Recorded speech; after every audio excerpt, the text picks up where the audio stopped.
நான் வந்தேன். நான் யார் என்று உனக்கு விளக்கம் சொன்னதான் தெரியும். சாமியார்ன்றது தான் தெரியும்.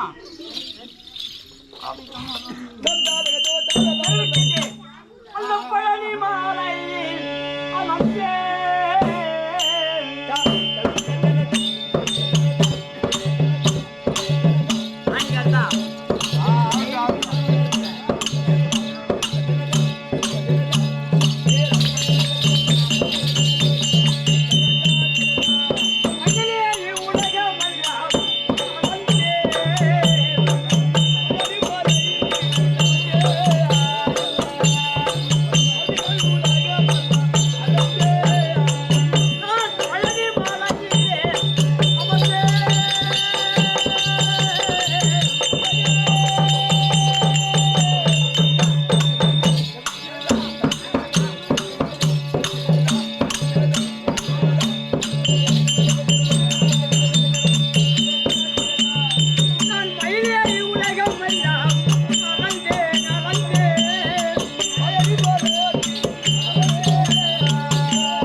அமர்ந்து மயில் ஏறி உலகமெல்லாம் சுற்றி பலமாக வந்து சும்மா கிளப்பி விடுற மாதிரி தானே ஆச்சு. ஆமா, பழனி மலைனால யார் அமர்றாங்க?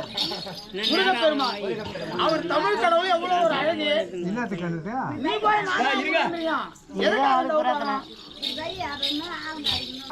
தமிழுக்கு சொந்தக்காரன் என் சொந்த சேரி தமிழரசே.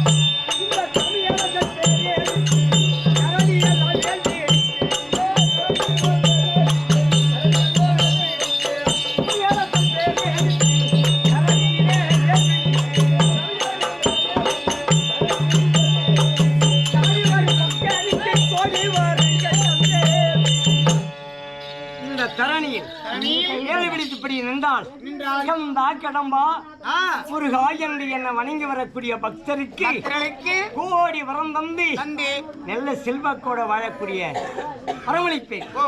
இது மட்டுமல்ல, எப்படி எதற்காக இந்த வேஷம்? என் பேர் வடிவேல் பூசாரி. வடிவேல் பூசாரி இடுப்பில் வரும்போது 2 எலி பிடிச்சிருக்கிறாரு.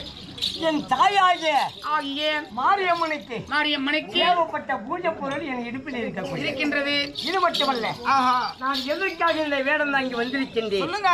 முருகன் என்பது மாறி தவை வேடம் தாங்கி வடிவேல் பூசாரியாகிய சபையில் எதற்கு வந்திருக்கின்றேன்? சொன்னாங்க தெரியும். மகமாரியாகிய சங்கரன் தேவியை நான் கோரிக்கை செய்ய வேண்டும். அதற்கு எங்க போக வேண்டும்? எப்படி போக வேண்டும்? போகலாம்.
மலையாளத்திலே தீய நகர் என்று சொல்லக்கூடிய குளக்கரை மேல் என் தாயை கோரித்து தவம் செய்ய வேண்டும். கிரகம் ஜோடிக்க வேண்டும். அந்த மலையாளத்தில் ஒரு மாந்திரிகாசூரன் என்று ஒருவன் இருக்கின்றான். அண்ணவன மகத்துவத்தை அடைக்க வேண்டும். அதற்காக என்னை கோரி அழைத்திருக்கின்றான் பர்ணசுந்தர பூசாரி. அண்ணவரை நான் பார்க்க வேண்டும். நான் வந்திருப்பதாக சொல்லு. ஓடு.